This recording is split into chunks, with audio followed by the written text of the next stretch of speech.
नमस्कार दोस्तों, आपका हमारे YouTube चैनल पर हार्दिक स्वागत है। आज हम आपको उत्तर प्रदेश के बारे में बताएंगे और उत्तर प्रदेश की भौतिक संरचना व जलवायु के बारे में बताएंगे। उत्तर प्रदेश का आकार लंबवत है और ग्लोब पर इसकी स्थिति 23 डिग्री 52 सेकंड से 31 डिग्री 28 सेकंड उत्तरी अक्षांश है। 77 डिग्री से 0.5 सेकंड से 84 डिग्री 38 सेकंड इसकी ग्लोब पर स्थिति है। पूर्वी देशांतर है। और आपको बता दें, पूर्व से पश्चिम की लंबाई उत्तर प्रदेश की पूरब से पश्चिम की लंबाई उत्तर प्रदेश की 650 किलोमीटर है। 650 किलोमीटर।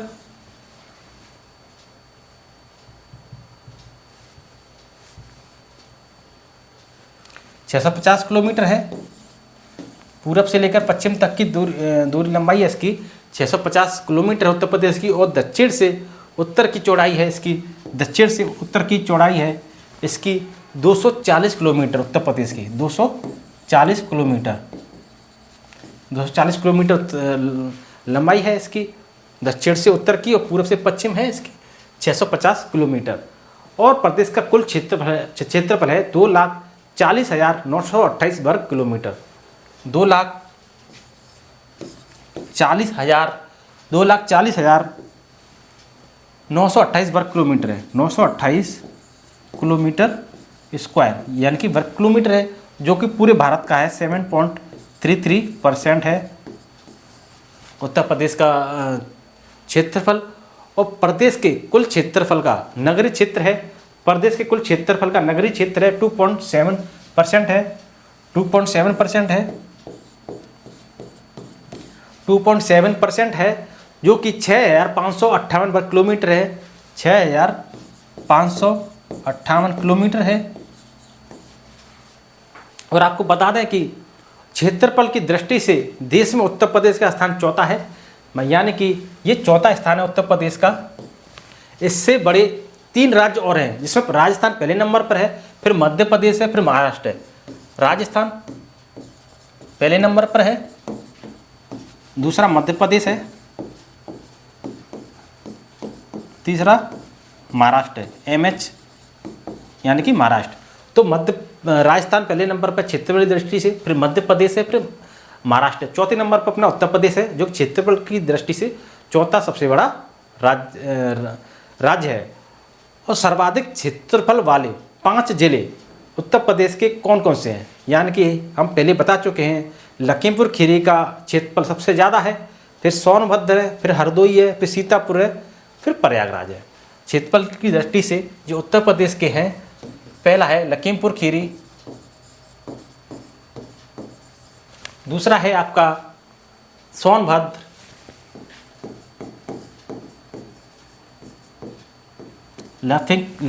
लखीमपुर खीरी, जो कि ये बना हुआ है लखीमपुर खीरी। फिर आपका सोनभद्र है, हरदोई है,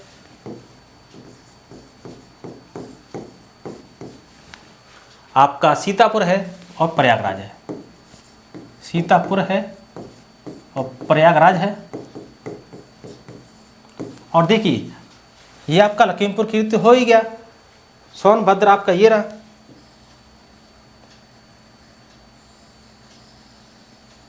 ये दूसरे नंबर का है क्षेत्रफल की दृष्टि से उत्तर प्रदेश का।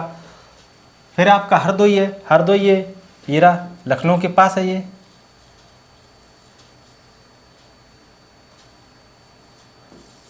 ये हरदोई है तीसरा।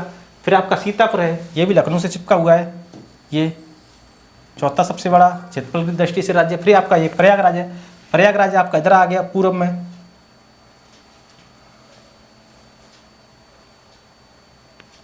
ये रहा, ठीक है। ये सबसे बड़े जिले हैं उत्तर प्रदेश के क्षेत्रफल की दृष्टि से। लखीमपुर खीरी, सोनभद्र, हरदोई, सीतापुर और प्रयागराज। और आपको बता दें कि सबसे छोटे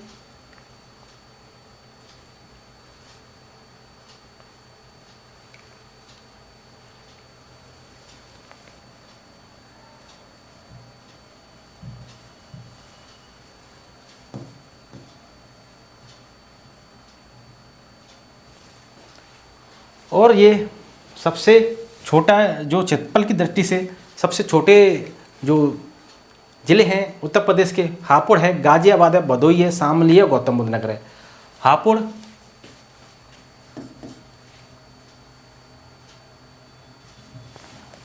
हापुड़ है आपका, गाजियाबाद है, हापुड़ है आपका, गाजियाबाद है, भदोही है, शामली है और सोनभद्र है। भदोही, शामली और आपका सोनभद्र, सॉरी गौतम बुद्ध नगर, गौतम बुद्ध नगर। पांचवा आपका गौतम बुद्ध नगर। तो आपके हापुड़, गाजियाबाद, भदोही, शामली, गौतम बुद्ध नगर ये क्षेत्रफल की दृष्टि से सबसे कम क्षेत्रफल वाले जिले हैं। सबसे कम क्षेत्रफल है हापुड़ का है, हापुड़ का है, फिर गाजियाबाद है, फिर भदोही है, फिर शामली, गौतम बुद्ध नगर। गाजियाबाद ये आपका, सॉरी हापुड़ ये आपका इधर लगा हुआ है आपका,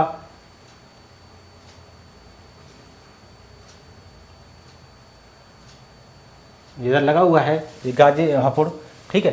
गाजियाबाद है ये आपका, इधर गाजियाबाद है, ऊपर आ नहीं रहा है। भदोही है, शामली है, गौतम बुद्ध नगर है। और आपको बता दें उत्तर प्रदेश के जो सीमावर्ती जिले हैं, प्रदेश है और देश कौन कौन से हैं। तो उत्तर प्रदेश का सबसे पूर्वी और पश्चिमी जिला कौन सा है? तो उत्तर प्रदेश का सबसे पूर्वी जिला है बलिया। ये आपका बलिया है, उत्तर प्रदेश का सबसे पूर्वी जिला है बलिया। और आपका उत्तर प्रदेश का सबसे पश्चिमी जिला शामली है।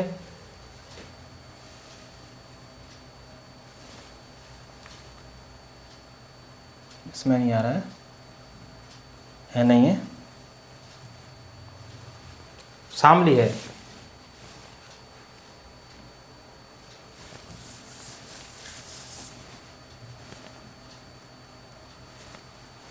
उत्तर प्रदेश का सबसे जो पश्चिमी जिला है इधर शामली है।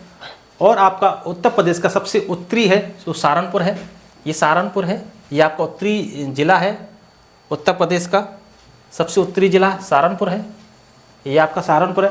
और दक्षिणी जिला आपका सोनभद्र है, ये सोनभद्र उत्तर प्रदेश का। और आपको बता दें कि उत्तर प्रदेश नेपाल से जो सटे जो 7 जिले हैं क्रमशः पूर्व से पश्चिम तक कौन कौन से हैं, यानी कि ये नेपाल है इधर, तो नेपाल से जो सटे जिले हुए हैं वो पूरब से पश्चिम की तरफ कौन कौन से हैं। ये महाराजगंज है, महाराजगंज है, ठीक है। फिर सिद्धार्थनगर है, सिद्धार्थनगर है, ये सिद्धार्थनगर है। फिर ये बलराम है, तीसरा बलराम है, ये नेपाल से सटे हुए जिले हुए हैं। श्रावस्ती है, ये श्रावस्ती है, चौथा श्रावस्ती है। फिर आपका बहराइच है, बहराइच है, ये नेपाल से सटे हुए जिले हैं। छठा आपका लखीमपुर खीरी है, ये आपका लखीमपुर खीरी है छठवां। सातवां आपका पीलीभीत है। ये नेपाल से सब सटे हुए जिले हैं, महाराजगंज, सिद्धार्थनगर, बलरामपुर, श्रावस्ती, बहराइच, लखीमपुर खीरी, पीलीभीत। तो 7 ये जिले नेपाल की सीमा से लगे हुए हैं। और आपको बता दें कि नेपाल की सीमा जो उत्तर प्रदेश से लगी हुई है उसकी वो कितने किलोमीटर लगी हुई है? 579 किलोमीटर लगी हुई है, लगभग 579 किलोमीटर। और आपको बता दें कि जो प्रदेश से सटे राज्यों की संख्या है वो कितनी है? तो प्रदेश से सटे राज्यों की संख्या 9 है। 9 राज्य उत्तर प्रदेश की सीमा से लगे हुए हैं, 9 राज्य हैं, जिनमें एक केंद्र शासित प्रदेश है और 8 राज्य हैं। तो इनमें प्रदेश से सटे राज्य हैं हरियाणा, हिमाचल प्रदेश, उत्तराखंड, बिहार, झारखंड, छत्तीसगढ़, मध्य प्रदेश, राजस्थान व दिल्ली। तो दिल्ली केंद्र शासित प्रदेश है जो उत्तर प्रदेश से लगा हुआ है। देखो हरियाणा इधर ऊपर लगा हुआ है इससे, ठीक है। और आपको बता दें हरियाणा लगा हुआ है, हिमाचल प्रदेश इधर ऊपर से लगा हुआ है, इधर से हरियाणा भी लगा हुआ है, हिमाचल प्रदेश भी लगा हुआ है।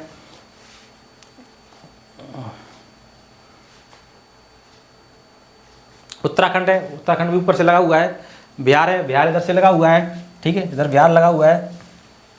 और आपका झारखंड है, झारखंड इधर से लगा हुआ है। छत्तीसगढ़ है, छत्तीसगढ़ इधर से लगा हुआ है। मध्य प्रदेश है, मध्य प्रदेश की सीमा इधर से लगी हुई है, ग्वालियर से भी है। ये आगरा से इधर ग्वालियर है, इधर मध्य प्रदेश की सीमा लगी हुई है। और आपका राजस्थान है, राजस्थान की सीमा भी लगी हुई है इधर से, जैसे राजस्थान की सीमा भी लगी हुई है यूपी से, और आपका दिल्ली केंद्र शासित प्रदेश तो लगा हुआ है ही इधर पश्चिमी उत्तर प्रदेश से। तो 8 राज्य और एक केंद्र शासित प्रदेश उत्तर प्रदेश की सीमा से सटे हुए हैं। उत्तराखंड से सटे 7 जिले हैं जो कि पूरब से पश्चिम तक हैं, लगे हुए हैं। वो सहारनपुर है, मुजफ्फरनगर है, बिजनौर है, मुरादाबाद है, रामपुर है, बरेली है, पीलीभीत है। और हरियाणा से 6 जिले लगे हुए हैं जो कि उत्तर से दक्षिण तक हैं, सहारनपुर, शामली, बागपत, गौतम बुद्ध नगर, अलीगढ़ और मथुरा।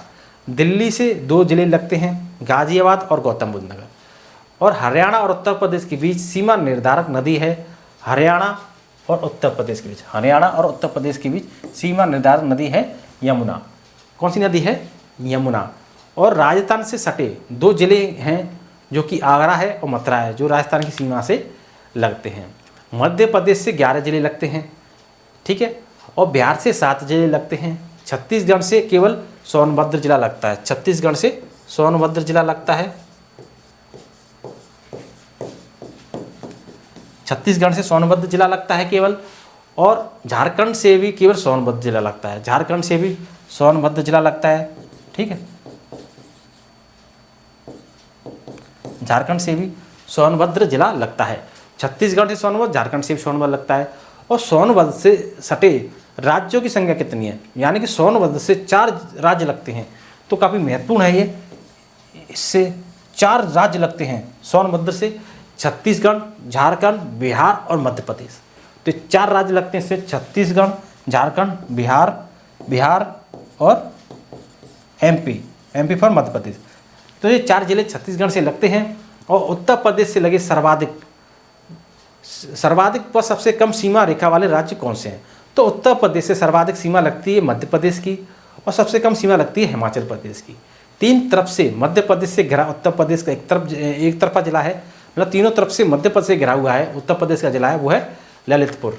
तो उत्तर प्रदेश का ये जिला है ललितपुर, जो 3 तरफ से मध्य प्रदेश से घिरा हुआ है।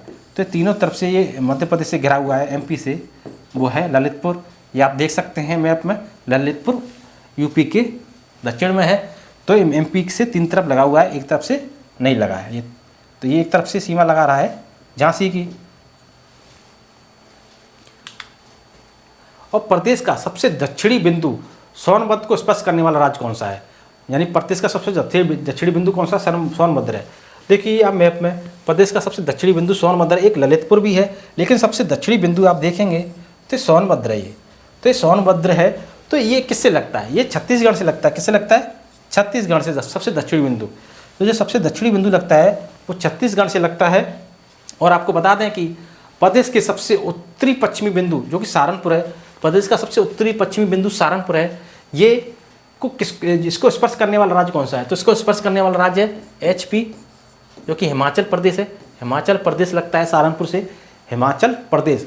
और प्रदेश का सबसे पूर्वी जिला है ये बलिया। देखो ये बलिया है, ये बलिया। तो बलिया से लगने वाला राज्य कौन सा है? तो ये बलिया से लगने वाला राज्य है बिहार। बिहार लगता है इससे, बिहार। और सबसे पश्चिमी जो बिंदु है वो शामली है, प्रदेश का शामली। तो शामली से लगने वाला राज्य कौन सा है? तो शामली से लगता है आपका, इधर है शामली, तो शामली से लगता है हरियाणा। हरियाणा लगता है शामली से, जो पश्चिमी बिंदु है प्रदेश का शामली, तो शामली से लगता है आपका हरियाणा। हरियाणा लगता है। और आपको बता दें प्राकृतिक विभाजन कैसा है उत्तर प्रदेश का? तो उत्तर प्रदेश का प्राकृतिक विभाजन है, उत्तर प्रदेश प्राचीनतम भूखंड गोंडवाना लैंड का एक भाग है। यानी कि जो गोंडवाना लैंड है उसका भाग है उत्तर प्रदेश। प्राकृतिक विभाजन में गंगा का मैदान है, भांवर तराई है और दक्षिण का पर्वत पठार है। जो दक्षिण का पर्वत पठार है इधर ललितपुर में और सोनभद्र में, और गंगा का मैदान है, ये गंगा का मैदान जा रहा है आपका, इधर गंगा का मैदान जा रहा है प्रयागराज होते हुए, ये आपका प्रयागराज होते हुए गंगा का मैदान जा रहा है। ये इलाहाबाद है, प्रयागराज जिसे बोलते हैं। तो गंगा का मैदान ऐसे होके जा रहा है उत्तर प्रदेश में। दक्षिण का पठार है, गंगा का मैदान है और भांवर तराई है। और आपको बता दें राज्य के सबसे उत्तरी भाग में एक पतली मिट्टी के रूप में क्या स्थित है? वो भांवर क्षेत्र है। कौन सा क्षेत्र है? राज्य के उत्तरी क्षेत्र में भांवर क्षेत्र है। भांवर क्षेत्र है राज्य के उत्तरी क्षेत्र में, भांवर। और आपको बता दें राज्य के जो जो कंकड़ पत्थर हैं और मोटे बालू से युक्त भूमि है उसको क्या कहते हैं? जो कंकड़ पत्थर हैं या मोटे बालू से युक्त भूमि होती है उसे भांवर क्षेत्र कहते हैं। भांवर क्षेत्र से सटे दक्षिण में एक चौड़ी पट्टी के रूप में पूरब से पश्चिम तक फैला भाग है। इसको तराई कहते हैं, यानी तरी वाला क्षेत्र। समतल, जो कि समतल होता है, नम्न होता है या दलदली भूमि होती है, उसे तराई वाला क्षेत्र कहते हैं। तराई क्षेत्र की मुख्य फसल धान और गन्ना होती है। जैसे पानी की बहुत आवश्यकता होती है धान और गन्ना को। और तराई क्षेत्र के उत्तर, तराई क्षेत्र के बोलते हैं उत्तर, व बुंदेलखंड पठारी क्षेत्र के दक्षिण में स्थित है, जो वो है मैदानी क्षेत्र। तराई क्षेत्र के उत्तर में बुंदेलखंड, ये बुंदेलखंड क्षेत्र बोला जाता है, आपको बता दें। तो ये बुंदेलखंड क्षेत्र है। तो ये आपका उधर बुंदेलखंड क्षेत्र के दक्षिण में स्थित है, वो मैदानी क्षेत्र है। और यमुना के पूर्व व गंडक के पश्चिम में, यमुना के पूर्व में, जैसे यमुना इधर से जा रही है तो यमुना के पूर्व और पश्चिम में स्थित क्षेत्र है, वो भी मैदानी क्षेत्र है। और आपको बता दें कि गंगा, यमुना, घाघरा, शारदा, रामगंगा, राप्ती व गंडक द्वारा लाई गई कौप, कीचड़ व बालू से निर्मित क्षेत्र मैदानी क्षेत्र है।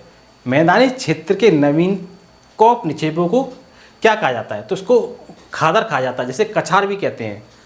और मैदानी क्षेत्र के पुराने कौप निक्षेपों को क्या कहा जाता है? इसे बांगर कहा जाता है। मैदानी क्षेत्र की ऊंचाई है 80 से 300 मीटर। मैदानी क्षेत्र का ढाल उत्तर पश्चिम से कितना है? ये दक्षिण पूर्व की ओर है। और आपको बता दें खादर क्षेत्रों में नदियों द्वारा आवरण क्षय होने से क्या बनता है? बीहड़ बनता है। और प्रदेश में सर्वाधिक बीहड़ों का निर्माण कहाँ हुआ है? वो चंबल और यमुना तट पर हुआ है। चंबल और यमुना तट पर हुआ है। और चंबल भी यमुना के बगल से ही जाती है, तो चंबल और यमुना तट में हुआ है, इधर से जाती है। और इसका भी ये मध्य प्रदेश से होती हुई आती है। तो इसमें चंबल और यमुना तट पर सबसे ज़्यादा बीहड़ों का निर्माण हुआ है। सबसे ज़्यादा चंबल में बीहड़ों का निर्माण हुआ है। मैदानी क्षेत्र की मुख्य फसलें क्या हैं? मैदानी क्षेत्र की मुख्य फसलें गेहूं, धान और आलू है। वैशाल मैदानी क्षेत्र के दक्षिण में झांसी, ललितपुर से सोनभद्र तक फैला क्षेत्र है, वो है पठारी पहाड़ी या बुंदेलखंड क्षेत्र। जो विशाल मैदानी क्षेत्र है जो उसके दक्षिण में है, जो मैदानी ये क्षेत्र है इसके दक्षिण में है। दक्षिण में क्या है? ये है झांसी है, ये झांसी और ये ललितपुर। तो इसके ललितपुर और सोनभद्र, ये ललितपुर से सोनभद्र तक फैला क्षेत्र है। तो ये क्षेत्र फैला हुआ है। ये कौन सा क्षेत्र है? ये क्षेत्र को हम पठारी पहाड़ी या बुंदेलखंड क्षेत्र कहते हैं।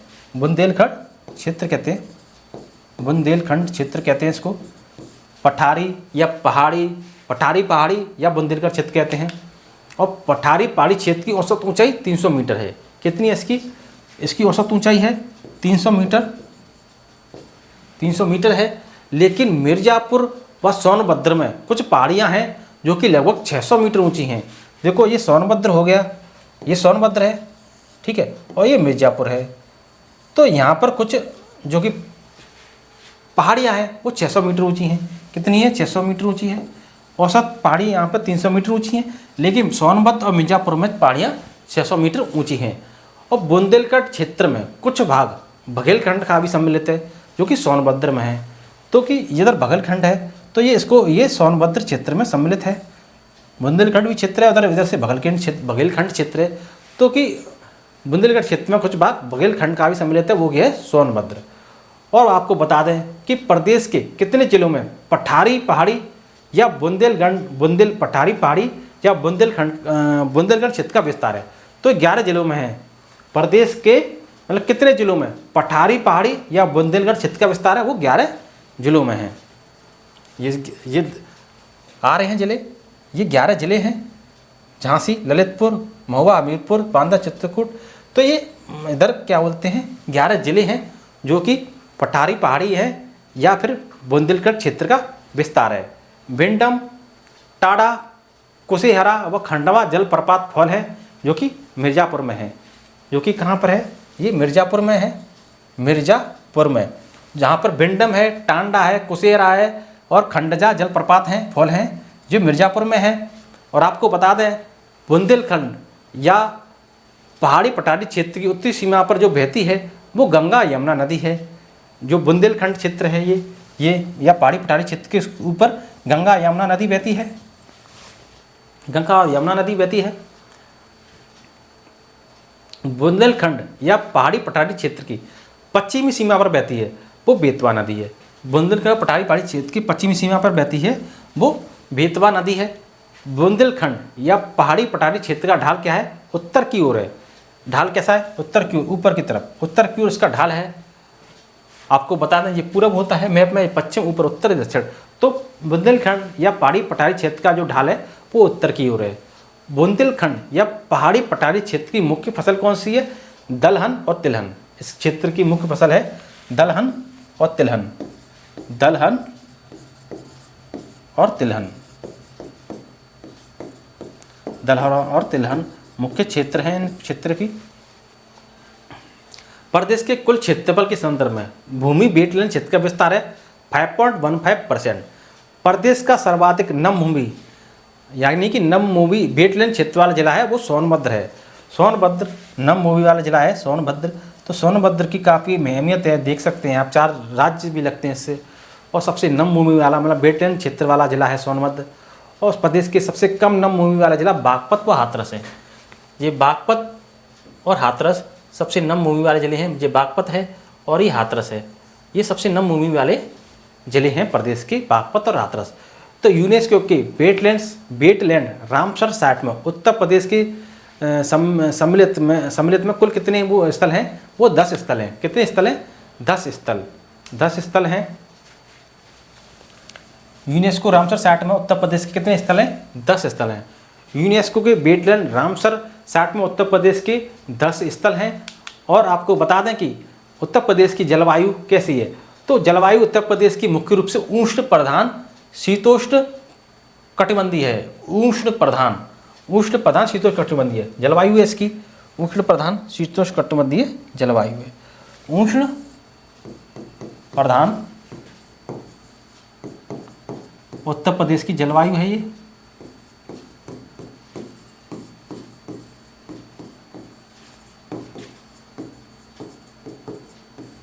उष्ण प्रधान शीतोष्ण कटिबंधीय जलवायु है इसकी।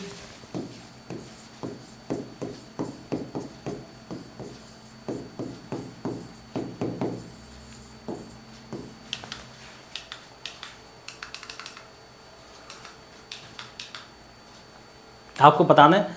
और इसकी जलवायु मानसूनी भी है। फिर भी धरातलीय विषमता और समुद्र तल से विभिन्न स्थानों की भिन्न भिन्न ऊंचाई होने के कारण यहाँ की जलवायु में विषमता होती है।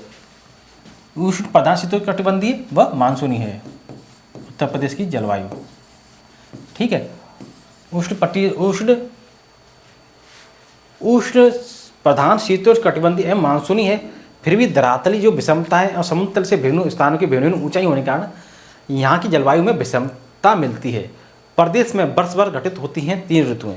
इसमें ग्रीष्म ऋतु होती है, वर्षा ऋतु होती है, शीत ऋतु होती है। प्रदेश में मार्च से जून तक ग्रीष्म ऋतु होती है। मार्च से जून तक ग्रीष्म ऋतु होती है। और प्रदेश का सबसे गर्म महीना जून होता है। ग्रीष्म ऋतु में प्रदेश के उत्तरी भाग से दक्षिणी भाग, मतलब उत्तरी भाग से ऊपर से लेके उत्तरी भाग से दक्षिणी भाग तथा पूर्वी भाग से पश्चिमी भाग की ओर बढ़ने पर तापमान क्रमशः बढ़ता है। पूर्वी भाग से पश्चिमी भाग की बढ़ेंगे तो तापमान बढ़ता है। उत्तर से दक्षिण की तरफ आएंगे तापमान बढ़ेगा। पूरब से पश्चिम की तरफ आएंगे तो तापमान बढ़ता है। यानी कि आप देख ही सकते हैं कि ग्रीष्म ऋतु में प्रदेश के उत्तरी भाग से दक्षिण तक, पूर्वी भाग से पश्चिम तक बढ़ने पर तापमान क्रमशः बढ़ता है। और ग्रीष्म ऋतु में सर्वाधिक औसत तापमान रहता है आगरा सहित बुंदेलखंड क्षेत्र का। 10 जून 2019 को बांदा का तापमान रिकॉर्ड किया गया था।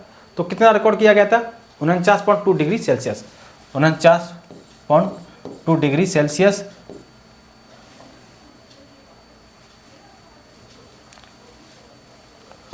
बांदा का 49.2 डिग्री सेल्सियस।